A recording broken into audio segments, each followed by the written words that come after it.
ನಮಸ್ತೆ ವೀಕ್ಷಕರೇ, ನ್ಯೂಸ್ 18 ಡಿಜಿಟಲ್ಗೆ ಸ್ವಾಗತ. ನಾನು ನಿಮ್ಮ ಮುನಿರಾಜು.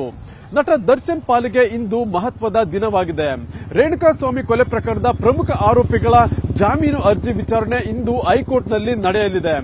ಈ ಒಂದು ಪ್ರಕರಣದಲ್ಲಿ ಬಂಧಿತರಾಗಿದ್ದಂತಹ ನಟ ದರ್ಶನ್ ಈಗಾಗಲೇ ಒಂದು ಅನಾರೋಗ್ಯದ ನಿಮಿತ್ತವಾಗಿ ಮಧ್ಯಂತರ ಜಾಮೀನನ್ನು ಪಡೆದು ಈಗ ಆಸ್ಪತ್ರೆಯಲ್ಲಿ ಚಿಕಿತ್ಸೆಯನ್ನು ಕೂಡ ಪಡ್ಕೊಳ್ತಾ ಇದ್ದಾರೆ.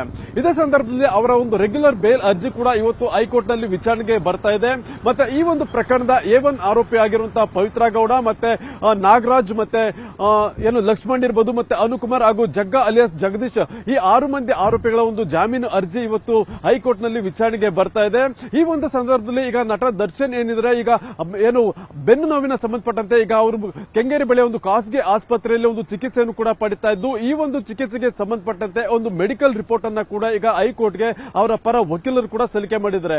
ಇವತ್ತು ಈ ಒಂದು ಮೆಡಿಕಲ್ ರಿಪೋರ್ಟ್ ನ ಒಂದು ಅಂಶಗಳೇನಿದೆ ಆ ಒಂದು ವರದಿಯ ಆಧಾರದ ಮೇಲೆ ಇವತ್ತು ಎಸ್ಪಿಪಿ ಅವರು ಕೂಡ ಒಂದು ವಾದವನ್ನ ಮಂಡಿಸೋದಕ್ಕೆ ಸಿದ್ಧತೆಯನ್ನ ಮಾಡಿದ್ದು, ಮೆಡಿಕಲ್ ರಿಪೋರ್ಟ್ ನಲ್ಲಿ ಏನೆಲ್ಲ ಅಂಶಗಳಿದೆ ಮತ್ತೆ ಯಾಕೆ ಇಷ್ಟು ದಿನ ಅವರಿನ್ನು ಸರ್ಜರಿಯನ್ನು ಮಾಡಿಸೋದಕ್ಕೆ ಆಗಿಲ್ಲ ಮತ್ತೆ ಏನೆಲ್ಲ ಒಂದು ಕಾರಣಗಳನ್ನ ಕೊಡಲಾಗಿದೆ ಅನ್ನೋದ್ರ ಬಗ್ಗೆ ಎಸ್ಪಿಪಿ ಅವರು ಕೂಡ ಒಂದು ವಾದವನ್ನ ಮಂಡಿಸೋದಕ್ಕೆ ಬೇಕಾದಂತ ಒಂದು ಸಿದ್ಧತೆಯನ್ನ ಮಾಡಿಕೊಂಡಿರೋದು.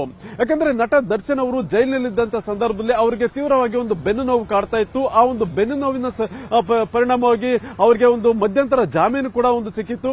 ನಂತರ ಅವರು ಕೆಂಗೇರಿಯ ಒಂದು ಖಾಸಗಿ ಆಸ್ಪತ್ರೆಗೆ ದಾಖಲಾಗಿದ್ದು ಈಗ ಕಳೆದ 3 ವಾರಗಳಿಂದ ಅಲ್ಲಿ ಚಿಕಿತ್ಸೆಯನ್ನು ಕೂಡ ಪಡ್ಕೊಳ್ತಾ ಇದ್ದಾರೆ. ಇದಕ್ಕೆ ಸಂಬಂಧಪಟ್ಟಂತೆ ಮೊದಲನೇ ವಾರದ ಒಂದು ರಿಪೋರ್ಟ್ ಅನ್ನು ಕೂಡ ಒಂದು ಹೈಕೋರ್ಟ್ಗೆ ಸಲ್ಲಿಕೆ ಮಾಡಬೇಕು ಅಂತೇಳಿ ಒಂದು ಹೈಕೋರ್ಟ್ ಒಂದು ಸೂಚನೆಯನ್ನ ಕೊಟ್ಟಿತ್ತು. ಆ ಸಲುವಾಗಿ ಈಗ ಹೈಕೋರ್ಟ್ ನಲ್ಲಿ ಇವತ್ತು ಅವರ ಒಂದು ರೆಗ್ಯುಲರ್ ಜಾಮೀನು ಅರ್ಜಿ ಕೂಡ ವಿಚಾರಣೆಗೆ ಬರ್ತಾ ಇದೆ. ಈ ಒಂದು ಸಂದರ್ಭದಲ್ಲಿ ಅವರ ಮೆಡಿಕಲ್ ರಿಪೋರ್ಟ್ಗೆ ಸಂಬಂಧಪಟ್ಟಂತೆ ಏನೆಲ್ಲ ಅಂಶಗಳು ಆ ಒಂದು ರಿಪೋರ್ಟ್ ನಲ್ಲಿ ಇದೆ ಅನ್ನೋದು ಕೂಡ ಇವತ್ತು ಅದೇ ಒಂದು ಮೆಡಿಕಲ್ ನ ಒಂದು ಗ್ರೌಂಡ್ಸ್ ಏನಿದೆ ಅದರ ಮೇಲೆ ಒಂದು ಕೂಡ ಒಂದು ಎಸ್ಪಿಪಿ ಅವರು ಒಂದು ಬೇಕಾದ ಒಂದು ವಾದವನ್ನ ಮಾಡೋದಕ್ಕೆ ಕೂಡ ಸಿದ್ಧತೆಯನ್ನ ಮಾಡಿಕೊಂಡಿದ್ದಾರೆ. ಇನ್ನು ಇದೇ ಪ್ರಕರಣದಲ್ಲಿ A1 ಆರೋಪಿಯಾಗಿರುವಂತಹ ಪವಿತ್ರ ಗೌಡ ಈಗಾಗಲೇ ಪರಪ್ನ ಅಗ್ರಹಾರ ಜೈಲಿನಲ್ಲಿದ್ದಾರೆ. ಅವರ ಒಂದು ಜಾಮೀನು ಅರ್ಜಿ ವಿಚಾರಣೆ ಕೂಡ ಇವತ್ತು ಹೈಕೋರ್ಟ್ ನಲ್ಲಿ ಬರ್ತಾ ಇರೋದು. ಯಾಕಂದ್ರೆ ಅವರು ಈ ಒಂದು ಪ್ರಕರಣದಲ್ಲಿ A1 ಆರೋಪಿಯಾಗಿದ್ದಾರೆ ಮತ್ತೆ ಸೆಷನ್ ಕೋರ್ಟ್ ಅಲ್ಲಿ ಕೂಡ ಅವರು ಜಾಮೀನು ಅರ್ಜಿಯನ್ನು ಸಲ್ಲಿಸಿದ್ರು ಮತ್ತೆ ಅಲ್ಲಿ ಕೂಡ ಅರ್ಜಿ ವಜಾ ಆಗಿತ್ತು. ಇದೀಗ ಹೈಕೋರ್ಟ್ ನಲ್ಲಿ ಒಂದು ಮೇಲ್ಮನವಿ ಸಲ್ಲಿಸಿರೋದ್ರಿಂದ ಇವತ್ತು ಅವರ ಅರ್ಜಿ ವಿಚಾರಣೆಗೆ ಬರ್ತಾ ಇದ್ದು ಅವರು ಕೂಡ ಜಾಮೀನನ್ನ ಕೋರಿ ಒಂದು ಮನವಿಯನ್ನು ಕೂಡ ಮಾಡಿಕೊಂಡಿದ್ದಾರೆ.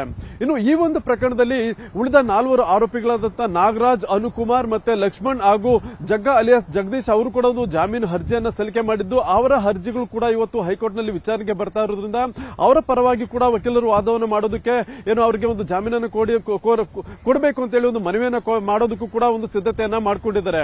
ಈಗಾಗಲೇ ಈ ಒಂದು ಪ್ರಕರಣದಲ್ಲಿ ನಟ ದರ್ಶನ್ ಮಾತ್ರ ಒಂದು ಅನಾರೋಗ್ಯದ ನಿಮಿತ್ತವಾಗಿ ಒಂದು ಮಧ್ಯಂತರ ಜಾಮೀನನ್ನ ಪಡ್ಕೊಂಡು ಹೊರಗಡೆ ಬಂದಿದ್ದಾರೆ. ಇನ್ನು ಉಳಿದ 5 ಆರೋಪಿಗಳೇನಿದ್ದಾರೆ ಅವರು ಇನ್ನೂ ಕೂಡ ಒಂದು ಜೈಲಿನಲ್ಲೇ ರಾಜ್ಯದ ಬೇರೆ ಬೇರೆ ಜೈಲುಗಳಲ್ಲೇ ಕೂಡ ಇನ್ನೂ ಇರುತ್ತದೆ. ಅದರಿಂದ ಈ ಒಂದು ಪ್ರಕರಣದಲ್ಲಿ ಈಗಾಗಲೇ ಅವರು ಬಂಧಿತರಾಗಿ ಸುಮಾರು 5 ತಿಂಗಳಿಗೂ ಹೆಚ್ಚು ಕಾಲ ಆಗಿದೆ ಮತ್ತೆ ಹೆಚ್ಚು ಕಾಲ ಆಗಿರುತ್ತದೆ. ಅದರಿಂದ ಈ ಪ್ರಕರಣದಲ್ಲಿ ಜಾಮೀನು ಕೊಡಬೇಕು ಅಂತೇಳಿ ಈಗ ಅವರ ಪರ ವಕೀಲರು ಕೂಡ ಒಂದು ಅಗತ್ಯ ಮನವಿಯನ್ನ ಮಾಡೋದಕ್ಕೆ ಒಂದು ಅಗತ್ಯ ಸಿದ್ಧತೆಗಳನ್ನು ಕೂಡ ಮಾಡಿಕೊಂಡಿದ್ದು, ಇವತ್ತು ಈ 6 ಆರೋಪಿಗಳಿಗೆ ಹೈಕೋರ್ಟ್ ನಲ್ಲಿ ಒಂದು ಮಹತ್ವದ ದಿನವಾಗಿದೆ ಅಂತ ಹೇಳಬೇಕಾಗುತ್ತೆ. ಅದರಿಂದ ಇವತ್ತು ಹೈಕೋರ್ಟ್ ನಲ್ಲಿ ರೇಣುಕಾಸ್ವಾಮಿ ಕೊಲೆ ಪ್ರಕರಣದ ಈ 6 ಆರೋಪಿಗಳೇನಿದ್ರೆ ಇವರ ಒಂದು ಜಾಮೀನು ಅರ್ಜಿ ವಿಚಾರಣೆಗೆ ಬರ್ತಾ ಇರೋದು. ಮತ್ತೆ ಇದೇ ಸಂದರ್ಭದಲ್ಲಿ ಈಗಾಗಲೇ ಈ ಒಂದು ರೇಣುಕಾಸ್ವಾಮಿ ಕೊಲೆಗೆ ಸಂಬಂಧಪಟ್ಟಂತೆ ಪೊಲೀಸರು ಒಂದು ಹೆಚ್ಚುವರಿ ಚಾರ್ಜ್ ಶೀಟ್ ಅನ್ನು ಕೂಡ ಈಗ ಕೋರ್ಟ್ಗೆ ಸಲ್ಲಿಕೆಯನ್ನ ಮಾಡಿರುವುದು. ಆ ಒಂದು ಹೆಚ್ಚುವರಿ ಚಾರ್ಜ್ ಶೀಟ್ ನಲ್ಲಿ ಕೆಲವು ಫೋಟೋಗಳು ಕೂಡ ರಿಟ್ರೀವ್ ಆಗಿದೆ ಅಂತ ಹೇಳಿ ಈಗ ಹೇಳಲಾಗಿರುವುದು. ಆ 8 ಫೋಟೋಗಳನ್ನು ರಿಟ್ರೀವ್ ಆಗಿದ್ದಾವೆ. ಅದಕ್ಕೆ ಸಂಬಂಧಪಟ್ಟಂತೆ ಕೂಡ ಇವತ್ತು ವಾದ ಮಂಡಿಸುವಂತಹ ಸಾಧ್ಯತೆ ಇದೆ. ಇನ್ನು ಆರೋಪಿಗಳು ಭಾಗಿಯಾಗಿರೋದಕ್ಕೆ ಸಂಬಂಧಪಟ್ಟಂತೆ ಅವರ ಮೊಬೈಲ್ ಸಿಡಿಆರ್ ರಿಪೋರ್ಟ್ಸ್ ಇರಬಹುದು ಮತ್ತೆ FSL ರಿಪೋರ್ಟ್ಸ್ ಏನಿದೆ ಅವುಗಳನ್ನು ಕೂಡ ಈಗಾಗಲೇ ಹೆಚ್ಚುವರಿ ಚಾರ್ಜ್ ಶೀಟ್ ನಲ್ಲಿ ಉಲ್ಲೇಖ ಮಾಡಿದ್ದಾರೆ ಅನ್ನೋ ಒಂದು ಮಾಹಿತಿ ಇರುವಂತದ್ದು. ಅದಕ್ಕೆ ಸಂಬಂಧಪಟ್ಟಂತೆ ಕೂಡ ಇವತ್ತು ಎಸ್ಪಿಪಿ ಅವರು ಒಂದು ವಾದವನ್ನ ಮಂಡಿಸುವಂತಹ ಸಾಧ್ಯತೆ ಇದೆ. ಅಂದ್ರೆ ಆರೋಪಿಗಳು ಭಾಗಿಯಾಗಿರೋದ್ರ ಬಗ್ಗೆ ಸಿಡಿಆರ್ ರಿಪೋರ್ಟ್ ನಲ್ಲಿ ಏನೆಲ್ಲ ಅಂಶಗಳು ಬಂದಿದ್ದಾವೆ ಮತ್ತೆ ಅದೇ ರೀತಿಯಾಗಿ FSL ನಲ್ಲಿ ಅವರ ಒಂದು ಮೊಬೈಲ್ ರಿಟ್ರೀವ್ ಇಂದ ಏನೆಲ್ಲ ವಿಚಾರಗಳು ಹೊರಗಡೆ ಬಂದಿದೆ ಅನ್ನೋದ್ರ ಬಗ್ಗೆ ಕೂಡ ಒಂದು ಎಸ್ಪಿಪಿ ಅವರು ಇವತ್ತು ಕೋರ್ಟ್ ನ ಒಂದು ಗಮನಕ್ಕೆ ತರುವಂತಹ ಸಾಧ್ಯತೆಗಳು ಕೂಡ ಇರುವಂತದ್ದು.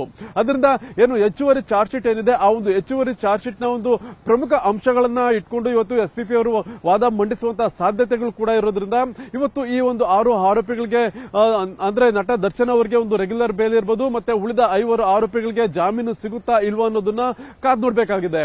ಇದು ಇವತ್ತಿನ ವಿಶೇಷ. ಮುಂದೆ ಇದೇ ರೀತಿಯ ಸುದ್ದಿಗೋಸ್ಕರ ನೋಡ್ತಾ ಇರಿ ನ್ಯೂಸ್ 18 ಡಿಜಿಟಲ್ ಕನ್ನಡ.